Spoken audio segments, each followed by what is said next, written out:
Tu ouvres ton ordinateur portable, tu trouves le vol parfait, et tu ressens cette petite montée de satisfaction.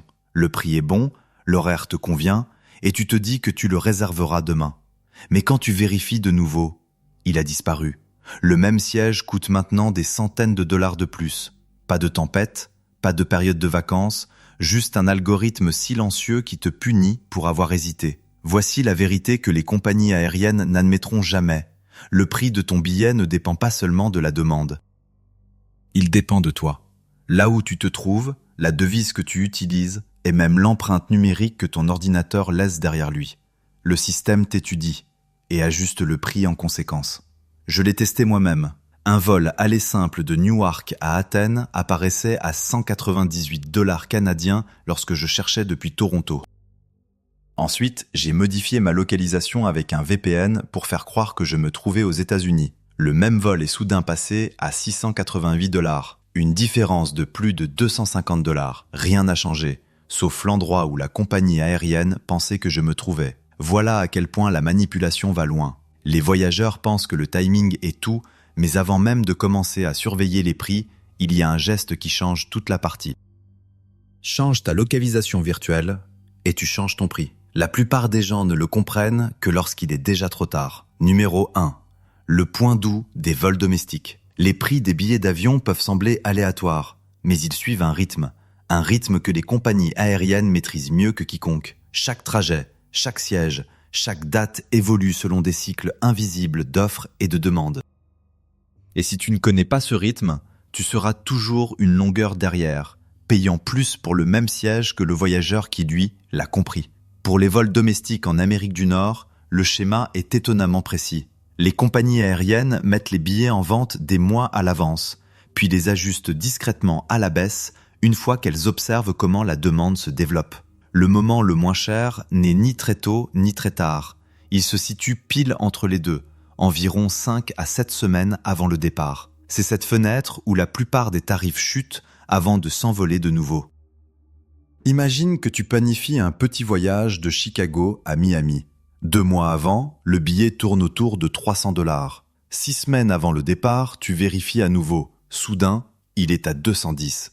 Tu hésites, tu attends quelques jours. Puis du jour au lendemain, il remonte à 340. Ce n'est pas une coïncidence, c'est une stratégie. Les compagnies analysent les comportements d'achat, testent tes réactions et récompensent l'hésitation par un prix plus élevé. Réserver trop tôt ne te protège pas non plus. Les premiers acheteurs paient ce qu'on appelle la prime de certitude, le prix plus élevé de ceux qui réservent pour se rassurer. Et dès que tu passes la barre des 2 semaines avant l'embarquement, l'algorithme part du principe que tu es désespéré. C'est là que les tarifs explosent, nourris par ton sentiment d'urgence. Alors retiens la vraie règle. Ne te précipite pas, mais ne tarde pas non plus. Observe le cycle, attends la baisse discrète autour du 38e jour et frappe vite dès qu'elle apparaît. Les compagnies ne l'annonceront jamais. Elles comptent sur le fait que tu la rates. Le voyageur qui réserve intelligemment ne fait pas qu'économiser de l'argent. Il brise le rythme du système et gagne à son propre jeu. Numéro 2. La fenêtre des longs courriers. Si les vols domestiques ressemblent à une partie d'échecs rapide, les voyages internationaux sont un marathon au ralenti. Les compagnies aériennes planifient ces routes des mois à l'avance, anticipent chaque vague de demandes potentielles, et plus tu veux aller loin, plus tu dois penser loin. Le point doux, cette fenêtre idéale, s'étire davantage, généralement entre 3 et 6 mois avant le départ. Pour la plupart des trajets internationaux, les prix les plus bas tournent autour du 100e jour, juste avant que le système ne commence à faire grimper les tarifs. Imagine ceci, tu prépares une escapade estivale en Italie. En janvier, les billets sont ridiculement chers. Début mars, ils chutent soudainement, une accalmie silencieuse avant la tempête. Attends jusqu'en mai, et ces mêmes sièges coûteront des centaines de dollars de plus. Même vol, même jour, mais l'algorithme est passé de l'opportunité à l'exploitation. Dès que tu attends trop longtemps, tu ne paies plus la distance, tu paies ton hésitation. Et la distance change tout. Les vols d'Amérique du Nord vers l'Asie ou l'Australie nécessitent souvent 5 à 7 mois d'avance pour obtenir un bon prix, surtout pendant les hautes saisons comme l'hiver en Asie ou l'été en Europe. Mais il existe un piège de l'autre côté du spectre. Réserver trop tôt peut te nuire. Lorsque les compagnies libèrent les billets 10 ou 11 mois à l'avance, elles testent le marché avec des prix gonflés. Ce n'est qu'au bout de quelques mois qu'elles reviennent à des tarifs réalistes. Acheter dès l'ouverture du calendrier ne fait pas de toi quelqu'un de malin, ça fait de toi un cobaye. Il existe toutefois un avantage que les voyageurs ont aujourd'hui et qui n'existait pas il y a 10 ans, la flexibilité. La plupart des grandes compagnies permettent désormais de modifier ou d'annuler un billet en classe principale sans pénalité. Cela signifie que tu peux sécuriser une bonne affaire des mois à l'avance sans être piégé si tes plans changent. Un filet de sécurité minuscule mais précieux qui t'offre la liberté d'agir tôt, d'ajuster plus tard et de rester en avance sur le système. Le prix des vols internationaux semble imprévisible parce qu'il est conçu pour l'être. La vérité, c'est que le système fonctionne selon des cycles de peur et de timing. Une fois que tu apprends à lire cette courbe, tu ne voyages plus dans l'ombre. Tu navigues les airs selon tes propres règles. Numéro 3. Les pièges des jours fériés. Il existe une saison où toutes les règles que tu as apprises sur les prix des billets d'avion s'effondrent. Les fêtes. Thanksgiving, Noël, Nouvel An, vacances de printemps, été. Tous ces moments où les gens voyagent, non pas par envie, mais par obligation. Les compagnies aériennes le savent mieux que quiconque, et elles l'exploitent avec une précision chirurgicale. Quand l'émotion gouverne le calendrier, la logique n'a aucune chance. Pour Thanksgiving, les données révèlent une fenêtre très étroite. Les billets sont les moins chers 3 à 8 semaines avant la fête. Cela signifie que si tu prends l'avion fin novembre, ton billet devrait être acheté début octobre. Rate cette fenêtre et tu verras les prix grimper comme un métronome, chaque actualisation les poussant encore plus haut. Le même scénario se répète en décembre. Les vols du réveillon de Noël et du Nouvel An commencent à bondir dès le début du mois de novembre. Une fois que les décorations apparaissent, les meilleures offres ont déjà disparu et tu paies la procrastination joliment emballée dans la magie des fêtes. Et il est facile de comprendre comment on tombe dans le piège. Tu te dis d'attendre un peu, en espérant une chute de dernière minute, qui n'arrive jamais. Puis un soir, tu vérifies, le prix a doublé, les bons sièges sont partis, et il ne reste plus qu'un vol de nuit avec correspondance, ou l'option de rater les fêtes. Les compagnies comptent sur cette hésitation. Toute leur stratégie saisonnière est construite autour de ce moment de faiblesse. Les vacances de printemps fonctionnent différemment, mais reposent sur la même logique émotionnelle. Comme les dates varient selon les régions, réserver 1 à 2 mois à l'avance suffit généralement, surtout pour les destinations balnéaires populaires. Mais n'attends pas davantage. Dès que les familles et les étudiants finalisent leurs plans, les prix se figent. Et l'été, c'est une pièce à deux faces. Pour les vols domestiques, les tarifs peuvent baisser dans les 6 dernières semaines avant le départ, lorsque les compagnies tentent de remplir les sièges vides. Mais pour les voyages internationaux, la règle s'inverse. Plus tu attends, plus tu paies. La demande estivale ne faiblit jamais. Elle s'intensifie jusqu'au dernier siège vendu.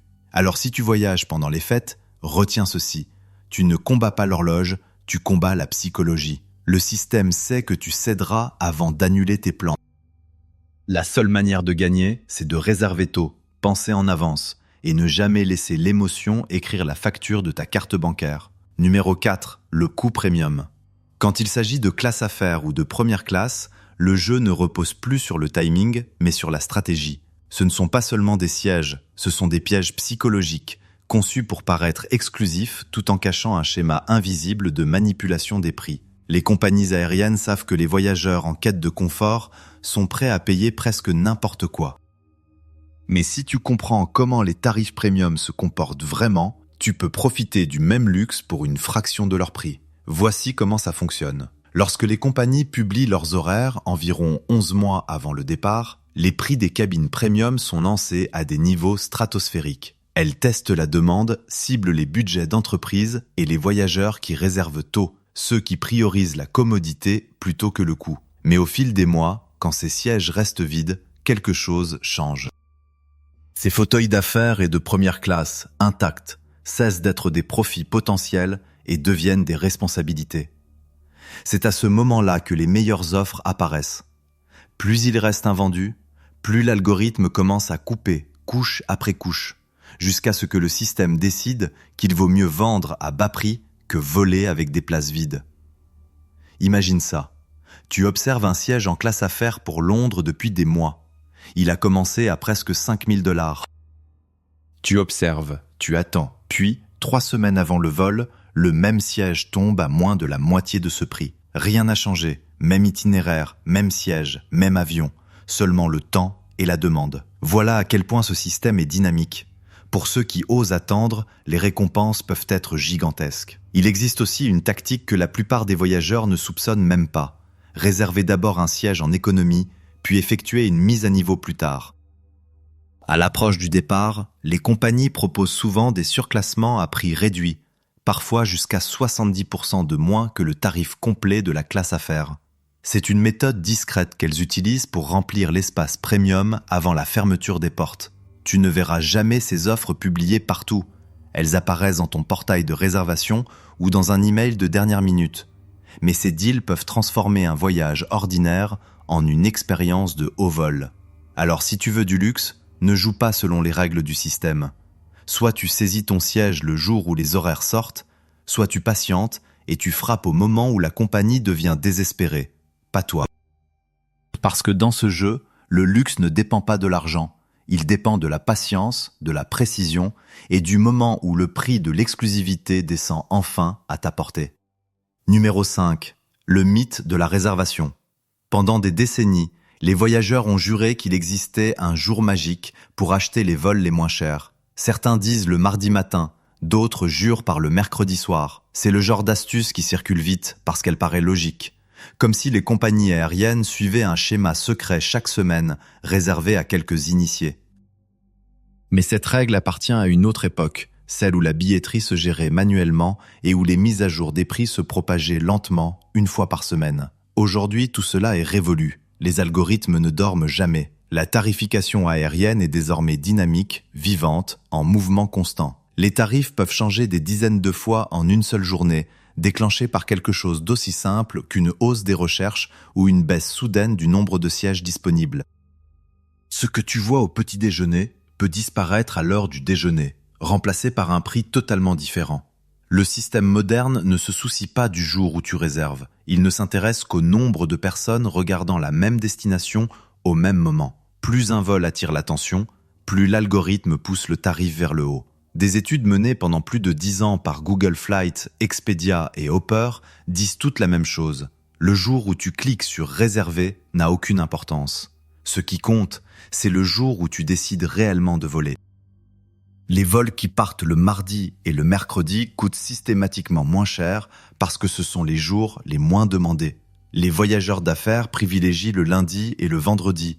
Les voyageurs loisirs chassent les week-ends, ce qui laisse les vols en milieu de semaine discrètement sous-évalués. Et la différence n'est pas anodine, parfois 20 à 30% de moins pour exactement le même trajet. Il y a un autre facteur subtil, l'heure de la journée. Les premiers vols, ceux qui décollent avant le lever du soleil, coûtent non seulement moins cher, mais sont statistiquement plus ponctuels. Ils évitent les retards météo, les embouteillages aériens et l'effet domino des congestions de l'après-midi. Les départs tard le soir peuvent aussi être moins chers, même s'ils testent ta patience plus que ton portefeuille. Dans les deux cas, le système récompense ceux qui acceptent d'échanger un peu de confort contre des économies. Alors oublie la superstition du mardi magique. L'algorithme se moque du jour où tu achètes ton billet. Il ne se préoccupe que de ton comportement. Tu veux payer moins cher ? Voyage quand les autres ne veulent pas. Le billet le moins cher n'est pas caché dans un calendrier. Il est caché dans ta capacité à voler à contre-courant. Numéro 6. Outil intelligent, voyageur encore plus intelligent. À ce stade, tu sais à quel point les prix des billets d'avion peuvent sembler imprévisibles. Mais pendant que la plupart des gens paniquent devant les hausses tarifaires, les voyageurs les plus malins ne bougent presque pas. Ils laissent la technologie faire le travail. Le vrai avantage ne vient pas de recherches incessantes, mais de systèmes qui suivent, prédisent et t'alertent avant que l'algorithme n'ait le temps de t'avoir. Commence avec Google Flights, simple, rapide et impitoyablement transparent. Dès que tu recherches un itinéraire, active Suivi des prix, puis oublie-le. Google surveille le tarif pour toi et t'envoie des alertes au moment même où les prix montent ou baissent. Il te dit même si le prix actuel est bas, moyen ou élevé par rapport aux données historiques. Si c'est bas, tu réserves. Si ce n'est pas le cas, tu attends. Voilà comment les données deviennent du pouvoir. Tu ne devines plus, tu réagis avec stratégie. Hopper va encore plus loin. Il ne se contente pas de suivre les prix, il les prédit. L'application utilise l'apprentissage automatique pour analyser des millions de recherches de vol chaque jour et te donne une seule instruction claire, acheter maintenant ou attendre. Et le plus surprenant, elle a souvent raison. Son taux de précision est tellement élevé que de nombreux voyageurs fréquents s'y fient pour prévoir leurs achats, économisant des centaines de dollars simplement en suivant ses recommandations plutôt que leurs intuitions. Puis, il y a les sites de réservation comme Expedia ou Booking.com qui promettent une protection en cas de baisse de prix. Ça sonne bien, jusqu'à ce que quelque chose tourne mal. Si ton vol est retardé ou annulé, la compagnie aérienne ne te prendra pas en charge parce que tu n'as pas acheté chez eux. Tu te retrouveras à passer d'un centre d'appel à l'autre, chacun accusant l'autre pendant que l'horloge tourne. C'est pour cela que la règle chez les voyageurs expérimentés est simple. Utilise Google Flights ou Hopper pour trouver la meilleure offre, mais réserve toujours directement auprès de la compagnie aérienne. Quand le chaos aérien frappe, et il frappera, être leur client direct est la seule carte qui compte vraiment. Parce qu'il y a une réalité que personne n'aime mentionner. Un vol sur 3 connaît une perturbation, une tempête, un équipage en retard, un contrôle mécanique. La cause importe peu. Ce qui compte, c'est si la compagnie aérienne te considère comme son client ou comme celui de quelqu'un d'autre. Dans le deuxième cas, tu passes en dernier pour l'assistance. Dans le premier, tu es rebooké en priorité, remboursé plus vite et traité comme si tu faisais partie du groupe. Voilà comment tu transformes la complexité du système en filet de sécurité. La technologie trouve la bonne affaire. La réservation directe te garantit la protection. Tout le reste n'est que bruit. Les tarifs aériens ne sont pas du chaos. C'est une chorégraphie. Chaque hausse, chaque chute, chaque super promo soudaine fait partie d'un schéma calculé. Et dès que tu le comprends, tu cesses de jouer selon les règles des compagnies aériennes. La vérité est simple. Elle profite de la confusion. Toi, tu gagnes grâce à la compréhension. Pour les vols intérieurs, ton avantage s'appelle patience. Observe tôt, mais frappe dans cette fenêtre étroite de 5 à 7 semaines avant le départ. Pour les vols internationaux, étire cette marge à 3 à 6 mois et surveille attentivement la barre des 100 jours lorsque les prix se stabilisent avant de remonter. Pendant les périodes de fête, agis tôt. L'émotion fait grimper les prix bien plus que la demande. Et pour les cabines premium, pense stratégie plutôt que timing. Réserve très tôt pour la certitude ou très tard pour profiter du moment où l'algorithme cherche désespérément à remplir les sièges vides. Oublie les mythes du mardi matin ou du meilleur jour pour réserver. Ce qui compte, ce n'est pas le jour où tu cliques, c'est le jour où tu voles. Les mardis et mercredis restent les trésors cachés des voyages low cost parce que peu de gens les veulent. Et les premiers vols du matin, ceux qui t'arrachent du lit avant le lever du soleil, récompensent ton sacrifice par des tarifs plus bas et une meilleure ponctualité. Les outils sont déjà de ton côté. Laisse Google Flights surveiller les prix, laisse Hopper les prédire, mais réserve toujours directement auprès de la compagnie aérienne.